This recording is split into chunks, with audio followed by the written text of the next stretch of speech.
Well, hello, and welcome to Gallifrey's Most Wanted. I'm Ross Aiken. I'm Old Who.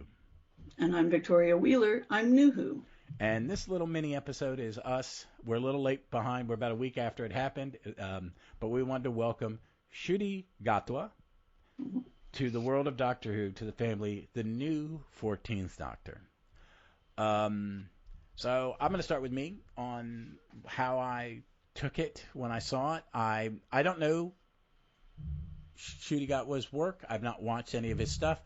Um, I did a little home, I did when they after they while I was watching the clip with him and Russell Davies at the BAFTAs, I was quickly Googling IMDb and stuff like that, and I saw some clips of him in Sex Education when they were in the thing. Mhm. And he's a very charismatic gentleman. Mhm. He is. He's very funny. When he is talking to the press about things, I sense that is a genuine aspect to his personality, which Mhm. I like in an actor because it means when he's on the set, he's like that, and that means the set's good, camaraderie. That's something you want to work with, and you get a better end result if the person Mhm. is personable and friendly, because that means they're good collaborators. Does that make Mhm. sense? You can see, Mhm. they're not divas, and I don't sense diva in a 2 minute interview and the couple other interviews I've seen, but I got a Mhm. good sense. I like that it was a person of color. That made me very happy. Mhm. I am a little. The only disappointment, I'm not a disappointment that we have a person, man of color, was I really wanted them to pick a woman of color. And that was just me I wanted them to double down Mhm. on the well, you should never have had a woman, blah, blah, blah, all that stuff we've Mhm. listened to for 5 years Mhm. that I find, you know, you know, even if you're not consciously misogynistic about it, there is a level of why a woman couldn't do it. Still, even years into her doing it, there were still Mhm. people who wanted to blame Chibnall, but I did not, I wanted him to double down on it. But that was just me being political in my way. You know what I mean? It Mhm. wasn't Yeah, about they hired the best person.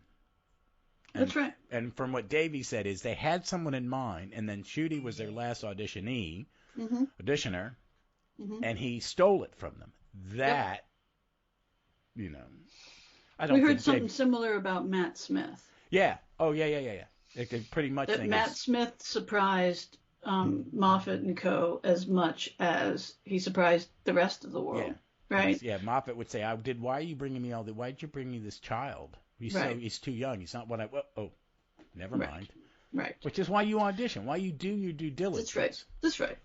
And the somebody said in response, because there's been brushback on Scooty as well, and that's to be expected from the world the way it is today, and the internet the way it has always been. And Yeah. so we've had some pushback of it, and somebody was, I saw a great response, was like, this is an award-winning actor, right? His resume as an actor, at least as a film and television actor, is ridiculously small. But everything he's done, he's gotten raves. Yeah, he's got a And nice stage portfolio of big right, shows, and that's just yeah, and you look him up on Wikipedia, they're only showing you his West End or upper. yeah, It's not showing all the small stuff he's done, which actors right, do constantly, little yeah, gigs. yeah. Um, But he's he's got a got. good CV. I mean, It's his respectable CV. 2014, you know, first IMDb is, credit is male customer, right?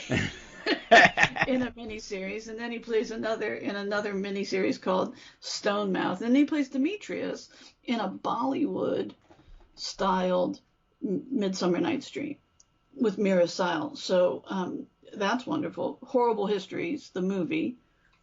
I like that. I love horrible histories. They do the show Ghost that me and Leslie watch. Yeah, It's great. I haven't watched it yet. I've heard great things about it, but I'm a big fan. In fact, it was Jeff that told me one time that told us one time about a podcast done by the head historian of Horrible Histories, called You're Dead to Me. And it's excellent. So that's one of my favorite podcasts right now. Then he plays in a movie, The Last Letter from Your Lover. Then he's in the third or fourth season of Sex Education, and it's and they've won awards. He's won awards, and the other people in that cast are also going all sorts of places and doing all sorts of things, and it's been one of the biggest shows on BBC of the last several years. Yeah, yeah. Then he's in a video game, and then he's filming Barbie currently, and Yeah, then that made me stop. Really, you're in the Barbie movie? Okay. But I'm thinking. The comment I saw was, so you've got an award-winning actor, and you have probably the greatest mind in television. You know, one of the most successful television producers of his generation. Exactly, and shut up. Yeah, right? Shut up, just shut up. It's just there's a podcast, a vlogger, or whatever, a video guy, and I'm not going to say his name or the name of his thing because I don't want to give him any airtime. But he went, and the headline was, is Doctor Who an intrinsically white man role? Mm-hmm. And people were like, and then there's that guy. There are two of them that were just, and it's like, just both of you. You're both misogynist. You're clickbaiting, video blogging douchebags, Sure. And I don't have fucking time for your racism. And stop. Well, I'm not being racist. I'm just saying it is. No, he's an alien. Right. They are an alien Mm-hmm. with two hearts who die and regenerate multiple times. Just shut up. Stop it. Right. They could come back with two heads and tentacles. Yeah. And you don't get to complain. Oh, and wait if they make him non-binary or whatever, Right. I mean, that's going to happen. I think, but they, like you said, they need to shut up because he has the resume to play this part. He does. And he has a better resume than Matt Smith did when he got the role. Oh, God, yeah. But let me just stop for a second and say that Jodie has a better resume than Matt Smith did when he got when she got this role. I mean, she was an Oscar-nominated actor, right? Like, yeah. She'd gotten it for her very first film. She is, she's helmed West End plays. She's well educated, right? Like, there's completely qualified and has done an amazing job. So haters are going to hate, but you're exactly right. This is an alien, and they can come back as a Dalek. Yeah, right? I think I can't wait to see it. And there's a project he's doing coming up called Masters of the Air, which is about the 8th Air Force, and it's by the people who did Band of Brothers and Pacific, which I love. Band of Brothers, I think I do too. Yeah, I didn't. Pacific got. I got slogged down in it. I didn't really, because it's really brutal, and I didn't. No, I did too. And they also didn't catch give me a group of people to like from beginning to end. It jumped around too much. I was like, no, that's the right band works. Is you start with like 20 guys, and as they die, they introduce new people, but it's a family. Yeah, it's that one battalion. So I also think it was sort of. I also think it was a story that lent itself to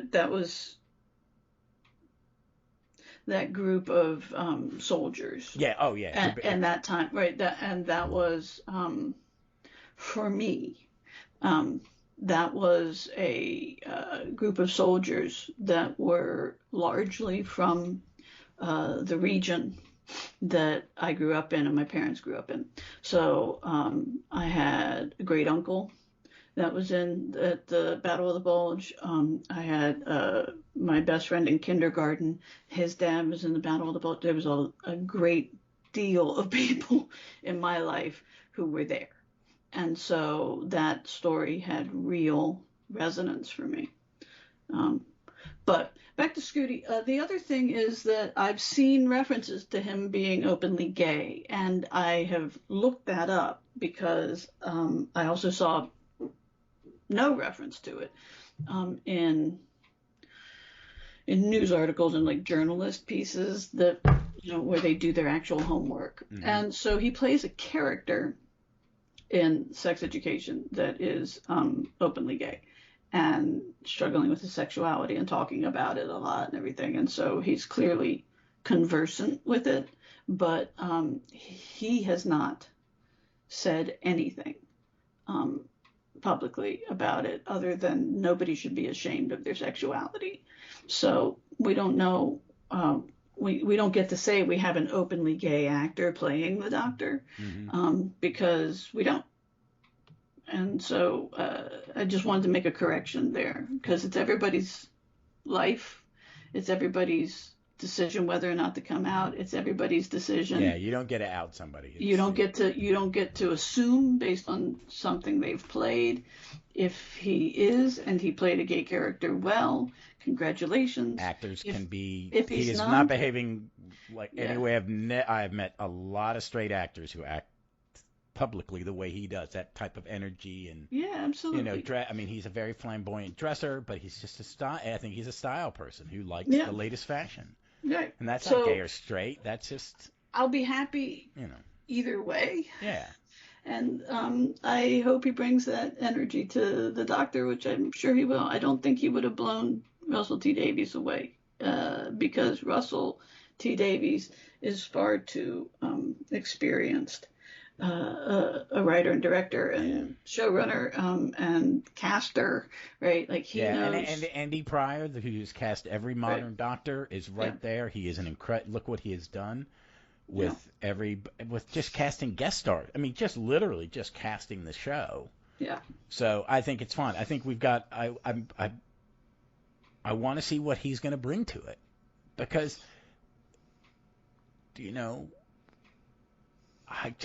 I don't know where I have no point of reference, Mm-hmm. What caught me with this was this is similar to Davies picking Tennant right after Casanova. Right. Based on a good one, being friends and worked with him, and being able to carry on. Casanova is a great performance. Mm-hmm. In a great script. And I think in just the clips I've seen of Ncuti, that when he is the one speaking and the camera is on him, even if he's not the main person in that shot, you're focused on him. Yeah.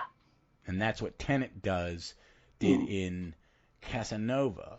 It was like, this is his first big leading role, and it's like, him and the camera love each other, and and I think that's what Ncuti Gatwa does that. I think from what little I've seen, I'm like, oh, okay, the camera loves you, and you are, I got that. It's not a very quiet performance, but it's not over the top, Yeah. So, and he's got comedic chops because most of the clips are comedy. He's like, he's a snarky friend, and if you're going to play the Doctor, you got to be able to do comedy, and you got to be able to command the camera. So yeah. So we'll see, and we got to see what Davies does. Me and Jeff had a long conversation before we recorded our last episode about we were just talking about Modern Who and how it's some of it doesn't resonate with him. Jodie's did because it was more like original Who. And we talked about Davies. Davies had a lot of soap opera in it because he wanted it to be because he's a soap writer. He's a drama writer or soap writer. I mean, soaps are just dramas. They're just and that's not his taste. But he likes it. So, and he's not sure if Davies is going to repeat that. Right. I don't know. I mean, I'm a huge Davies fan. I don't know. I think he's not coming back if he wants to repeat himself.